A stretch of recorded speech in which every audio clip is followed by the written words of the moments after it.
Madrid está lleno de lugares cargados de historia. Y de rincones ocultos a plena vista. Y alguien tenía que contarlo. Soy Lorenzo Gallardo. Soy David Botello. Y esto es El Punto sobre la Historia.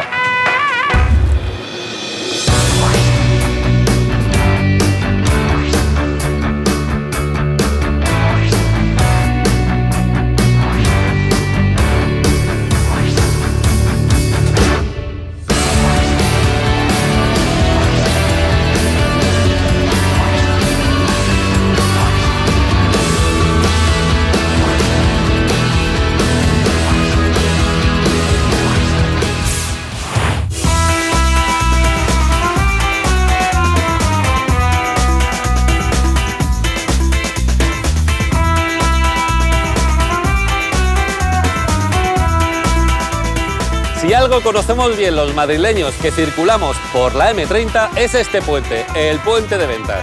Somos sus admiradores involuntarios de los atascos a cualquier hora del día y de la noche. Pero una pregunta, ¿por qué este barrio se llama Ventas? ¿Por la Plaza de Toros? No tengo ni idea. Creo que es porque está aquí la plaza de venta, ni más ni menos. Digo yo. Me acabo de mudar aquí ahora hace muy poquito y no sé exactamente por qué se le llama así. Obviamente por la Plaza de Toros de las Ventas. Aquí había pues muchas ventas y la venta del Espíritu Santo. Por este puente, el Camino de Aragón cruzaba el arroyo Abroñigal. El Camino de Aragón era la entrada a Madrid viniendo desde Zaragoza. Pues bien, toda esta zona estaba llena de ventas para recibir a los viajeros. Bueno, si habéis leído el Quijote, se supone que ya sabéis lo que es una venta. Un lugar en el que los viajeros encontraban comida y descanso. Lo que llamaríamos hoy unos hotelitos con encanto. Hoy vamos a ir desde la Plaza de Toros de las Ventas hasta la Fuente del Berro. ¡A por ellos!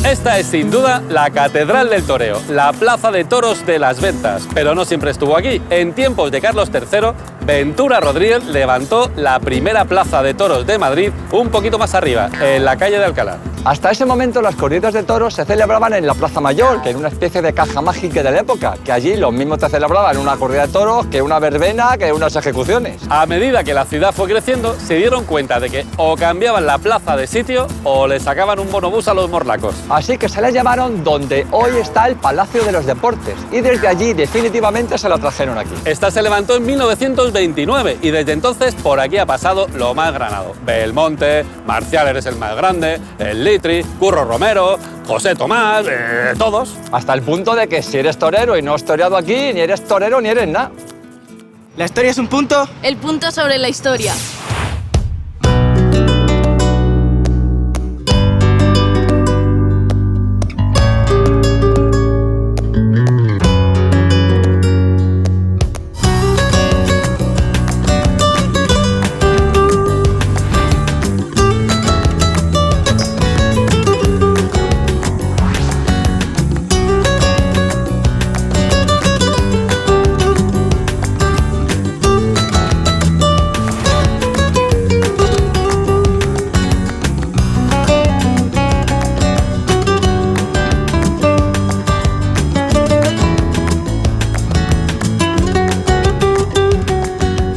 Si es verdad que la paciencia es la madre de la ciencia, el padre de la ciencia es la casualidad. Gracias a una maravillosa casualidad, Alexander Fleming descubrió la penicilina.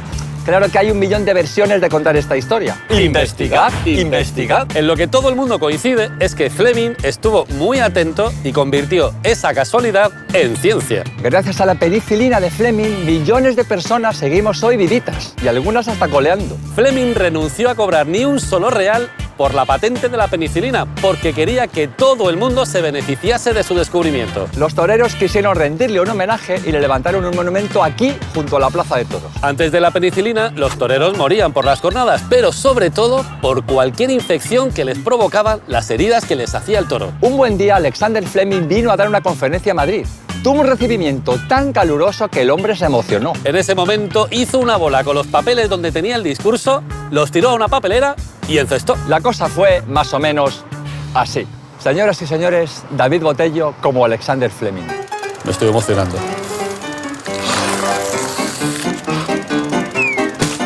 Ha sido el mayor logro de mi vida. Lorenzo Gallardo, del Punto News, ¿se refiere usted al descubrimiento de la penicilina? No, hombre, no, a la canasta. ¡Chachán! La historia es un punto.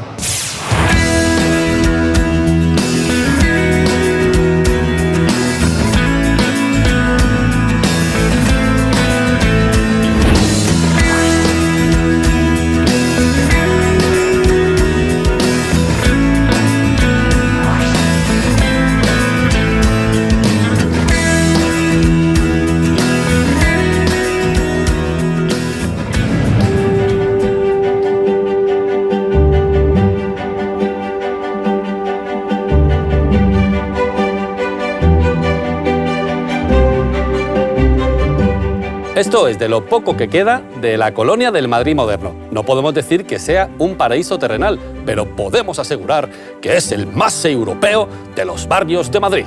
Bueno, tío, te has quedado top padre. Que no lo digo yo, que lo decía un señor del ABC a principios del siglo XX. Bueno, no todo el mundo era de la misma idea. El escritor Azorín decía que estas edificaciones eran de un mal gusto agresivo, de una vanidad cacareante propia de un pueblo de tenderos y burócratas. Y se quedó el tío más ancho que largo. Este barrio fue en su día una revolución y como todo en España, pues fue un motivo como otro cualquiera para llegar a las manos. Esta calle se llama Castelar porque el arquitecto que diseñó el Madrid moderno era coleguita. Emilio Castelar estaba pasando por un mal momento y su amigo quiso hacerle este homenaje porque yo lo valgo. Esta colonia se diseñó para que los obreros de Madrid tuvieran unas condiciones de vida dignas a las afueras de la ciudad. Al final, como las casas quedaron muy pintonas, pues se las acabaron quedando los de siempre. La historia es un punto.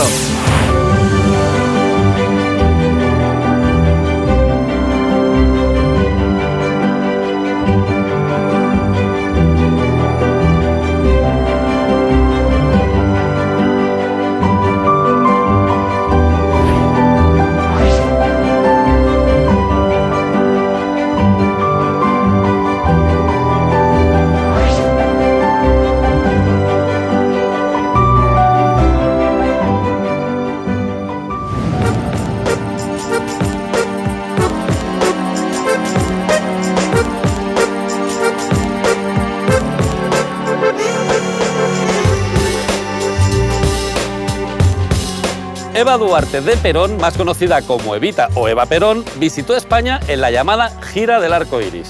No, nada que ver con el Día del Orgullo Gay. Evita Perón vino para ayudar económicamente a la España de Franco, pero pasó de largo como Mr. Marshall. Eva Duarte, Perón, te recibimos con alegría. Eso sí, le hicimos un parque, así somos los madrileños. Evita Perón no salvó la economía española, pero lo que pocos saben es que a quien sí que salvó fue a la hija de Concha Piquer, la del baúl. Evita y la Piquer eran amigas de toda la vida, incluso antes de que Eva fuera Perón. Cuando enfermó la hija pequeña de la Piquer, Conchita, de un peligroso tifus, esta pidió ayuda a su vieja amiga. La única forma de salvar a Conchita era darle una medicina que todavía estaba de pruebas y que por aquí no había forma de conseguir. Y eso que España es una gran nación. Evita fletó un avión con la medicina que llegó al aeropuerto de Barajas, salvando la vida de Conchita de una muerte casi segura. Tal era la amistad entre estas dos grandes mujeres que cuando Evita murió, Concha Piquer suspendió la función que iba a dar. ¡Qué gesto! Bueno, gesto el que se les quedó en la cara a los que habían pagado lana para ver a doña Concha. La historia es un punto, el punto sobre la historia.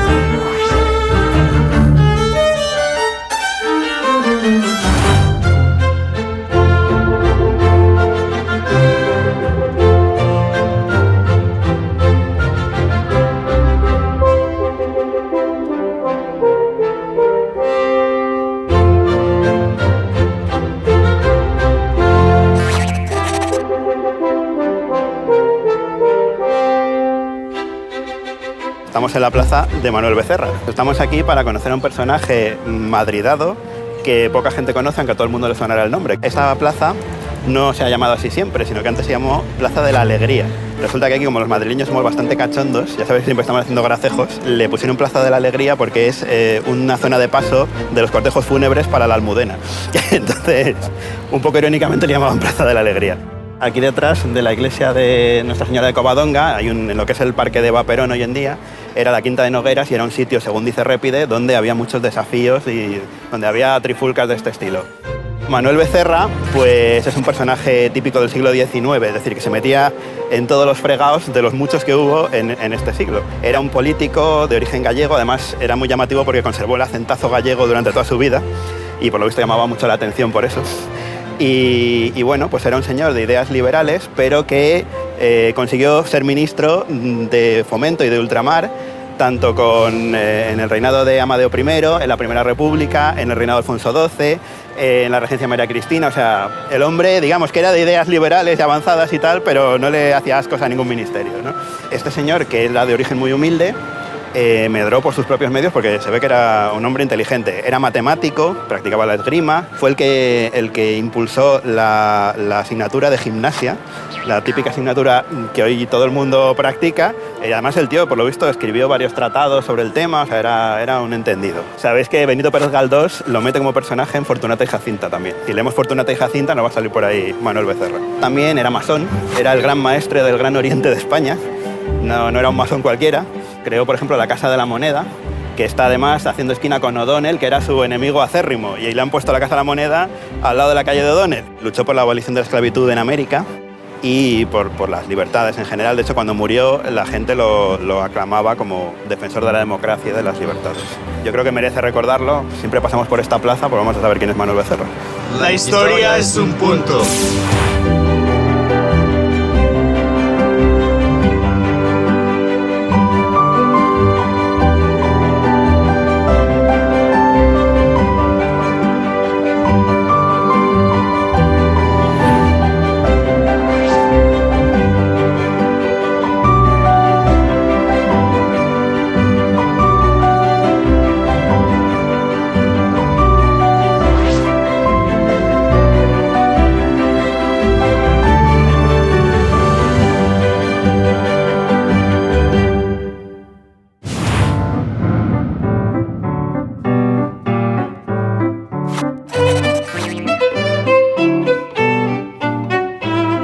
Os he citado aquí porque le tengo cariño a este lugar.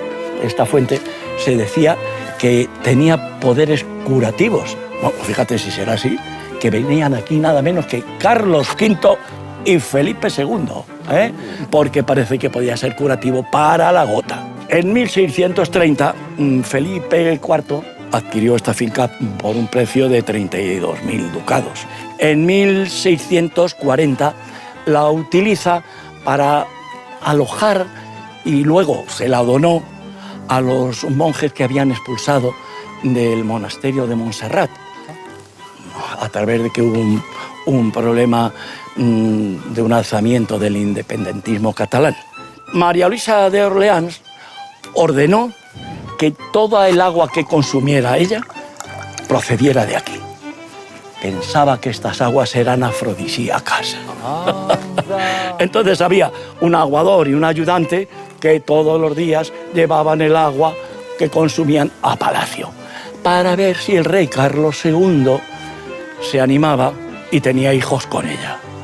Pero lo del agua parece que no funcionó. Ni con la gota, ni con Carlos II. Carlos III se le ocurrió a la fuente, la metió dentro de una casa, una casita, y a esa casita no tenían acceso nada más que los aguadores de palacio. Y ya entonces se le empezó a llamar, y allí se quedó como nombre, la Fuente del Rey. Amortización tras amortización, esto lo compró un rico suizo que le gustaba mucho la naturaleza, era amante de la naturaleza, y entonces construyó la quinta y un palacio que estaba rodeado todo de árboles de todo tipo, una maravilla, ¿no? Todo estaba, precioso.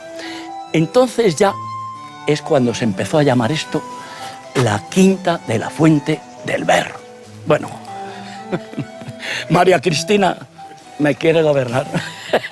La primera regente de España se hacía llevar el agua a Palacio diariamente para su consumo.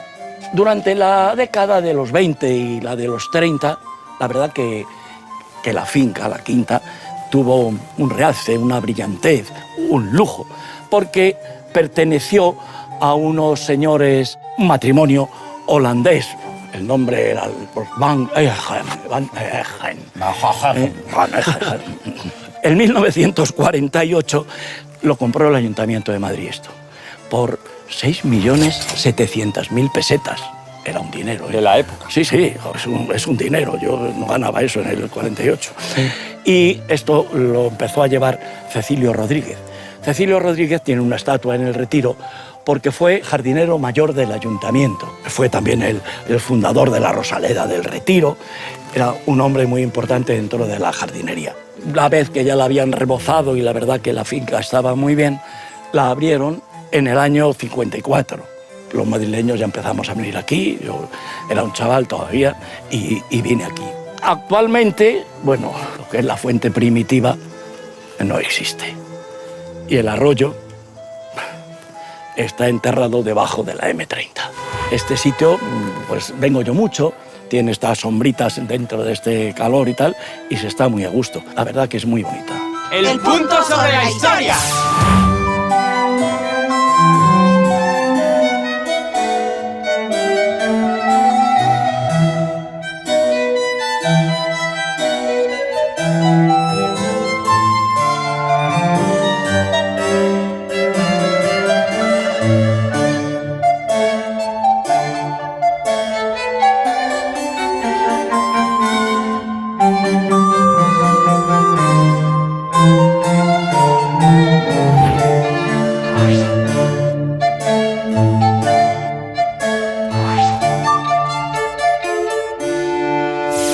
Si os decimos que Iniesta tiene una estatua en este parque, seguramente diréis que se la merece. Hombre, Iniesta, el hombre que nos dio el gol de oro en el minuto 116 de la final de España contra Holanda. ¡Una gloria! Este también, pero nos referimos al otro Iniesta, a Enrique Iniesta, que llevó toda la música de España por el mundo. Ah, vale.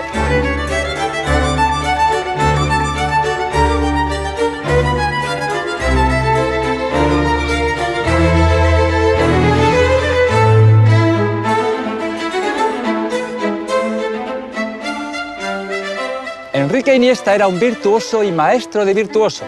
Se casó con una pianista llamada Jocasta Corma, que ya daba conciertos a los 2 añitos de edad. Enrique y Jocasta formaron pareja artística y sentimental y crearon una saga de músicos que llega hasta hoy. En los años 40 hicieron las maletas y se fueron con la música a otra parte. Se instalaron en Chile y luego en Argentina, donde Enrique Iniesta murió. Su hijo no quiso que Madrid se olvidara de uno de sus grandes artistas y regaló esta estatua al Ayuntamiento de Madrid. Anda, vamos, que estáis locos con el fútbol, ¡locos! La historia es un punto. El punto sobre la historia.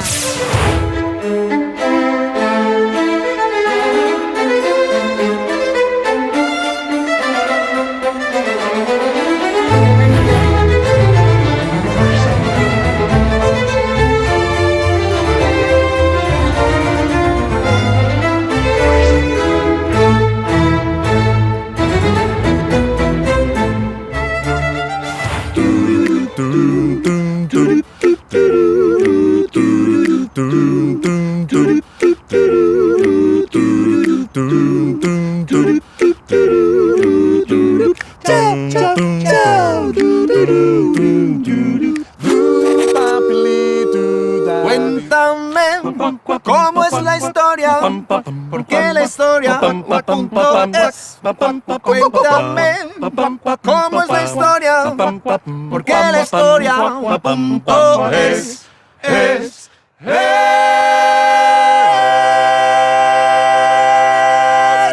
Adri, ¿qué estamos haciendo aquí, Adri? ¿Qué estamos haciendo aquí? ¿Sí? Pues queríamos traer a nuestros amigos a Fuente del Berro, que aparte de ser un parque precioso, pues queríamos enseñaros la estatua de bronce que tenemos detrás de Gustavo Adolfo Bécquer.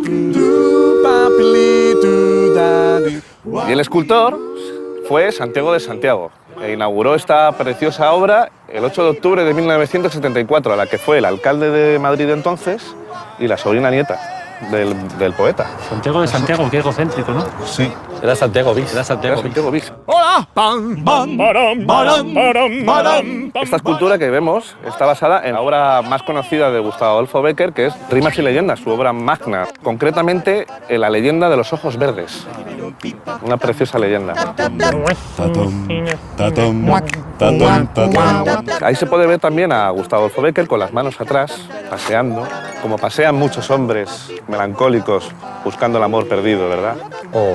Y así es como se muestra con la ropa de época que llevaba entonces a este maravilloso poeta español, romántico, apasionado, que nos dio tantas alegrías allá por...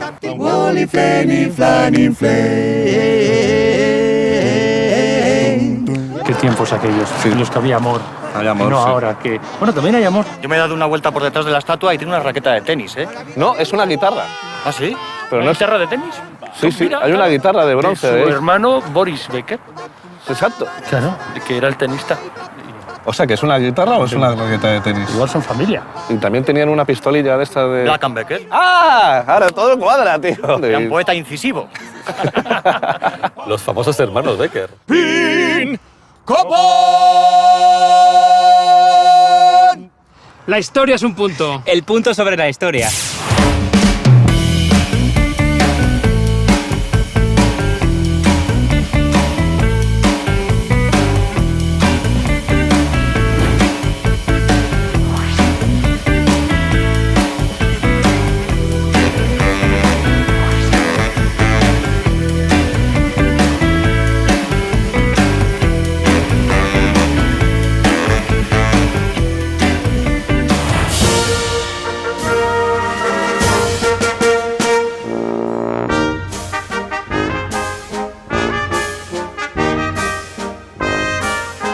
Este señor es Pushkin, que es a Rusia lo mismo que Cervantes es a España, es decir, es el padre de la literatura rusa.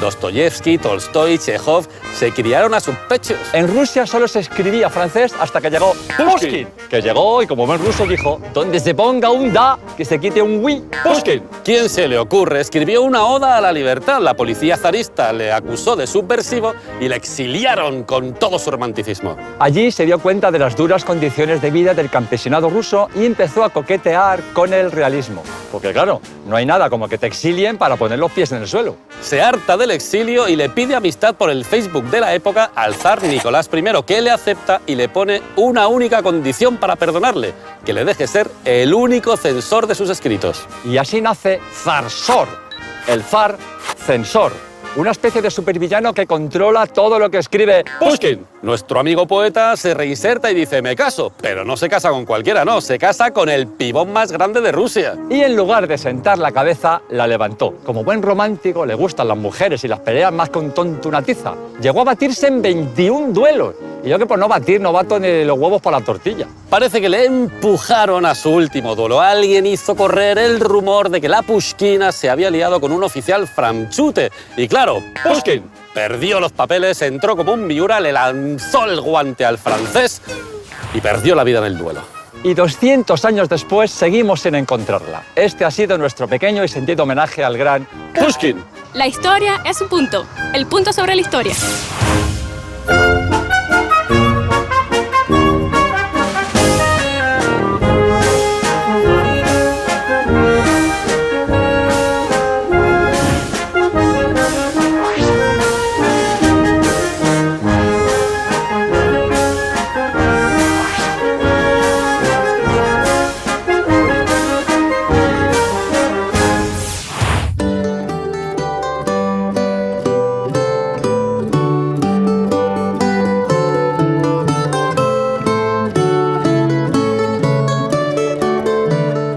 Este es el palacete de la Fuente del Berro, que hoy respira cultura. Lo que se respiraba en los años 20 era el aroma del lujo, las fiestas, los bailes en los salones, y todo gracias a un matrimonio holandés, los Van Heerde. Y yo que pensaba que los holandeses eran sosos, pues mira, ¿no?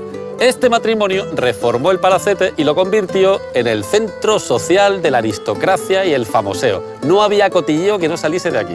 O sea, era una especie de sálvame de los palacetes. La historia es un punto. El punto sobre la historia.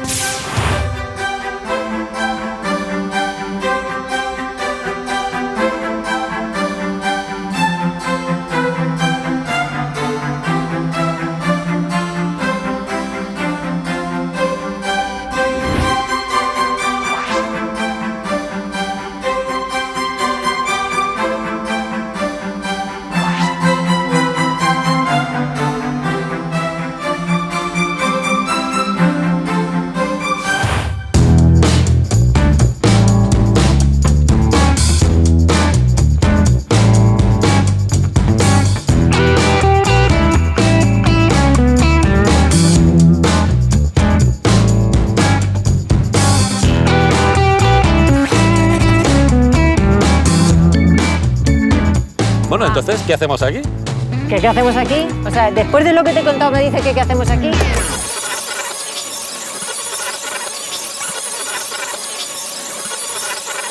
Venga, chicos, claqueta. Vale, chicos. Pero aquí se oirá bien. No lo sé. No sé, con el pirulí. Contacto. Aquí, bueno, es curiosísimo porque con el pirulí, cada vez que hacíamos los directos antes en Telemadrid, teníamos que enfocar todas las antenas hacia el pirulí. Decíamos, ¿se ve pirulí? Si se veía pirulí salíamos en directo. Si no se veía pirulí no distribuía la señal por ningún sitio. Venga, chicos, Pero que vamos a bueno. grabar. Vamos, Venga, va, chicos. estamos. Vamos. Ya estamos, venga. Esto es el pirulí y este es uno de los lugares más importantes, más emblemáticos de Madrid y además es fundamental para las transmisiones de las comunicaciones. O sea, no podemos estar en un sitio más televisivo y más curioso que este. Vosotros que vais siempre en bici, ¿vosotros creéis que podríais subir allá arriba en bici? Lorenzo sí, Yo que es muy no lo animado. veo. Yo no. No, podríais subir porque hay un ascensor. Claro. Un ascensor sin ventanas. Pero claro, cuando ya uno dice, voy a subir haciendo deporte, puedes incluso coger la bici así a hombro y dices, más de 1200 escaloncitos del Lala.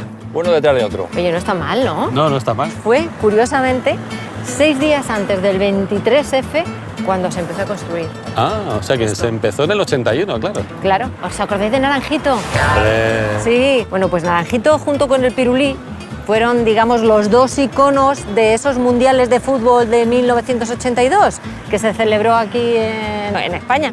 Y esto lo que garantizaba es que esa señal pues, se difundiese en condiciones pues, por toda España. Es que fíjate qué alto, 220 metros de altura tiene. ¿Y sabéis dónde está la torre más alta? Pues ni idea. Toronto. Toronto. Que nosotros hablamos inglés fluido. Tenemos una fluidez tremenda. Pues sí, la más alta es la de Toronto y mide 550 metros de altura, ¿eh? O sea que más de medio kilómetro, sí. ¿Qué se ve de Toronto del Toronto? Toronto entero. Toronto entero. Alguien tenía que hacerlo. Nuestras disculpas a todos, gracias. Seguimos con el programa. Hombre, es muy bueno. No, es muy curioso porque, claro, iban, fíjate, levantando a 4 metros por día, lo cual no está nada mal. Se construyó en tiempo récord. Y luego yo no sé qué pasa, pero mira, cada vez que hay una torre, la gente se empeña en poner un restaurante arriba. Pero es que hacer ese restaurante, curiosamente, costaba 4 veces más de lo que costó hacer la torre. Con lo cual yo creo que se lo pensaron y dijeron, pues casi que no. Hay un montón de turistas pues, que vienen a contemplarlo, como la Torre Eiffel en París. Hombre, no tiene nada que envidiar a la Torre No Eiffel. tiene nada que envidiar. Lo que pasa es que a la Torre Eiffel se puede subir y aquí no.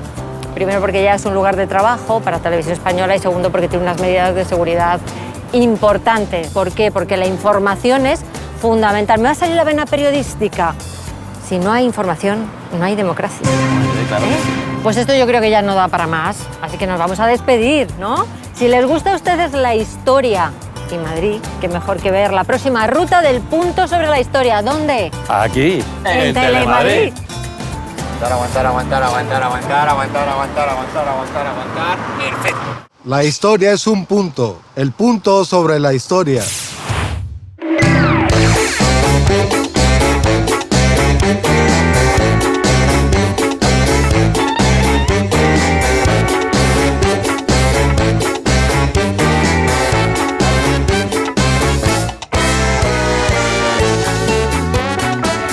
Nosotras somos punteras, el punto sobre la historia. El punto sobre la historia. La historia es un punto, el punto sobre la historia.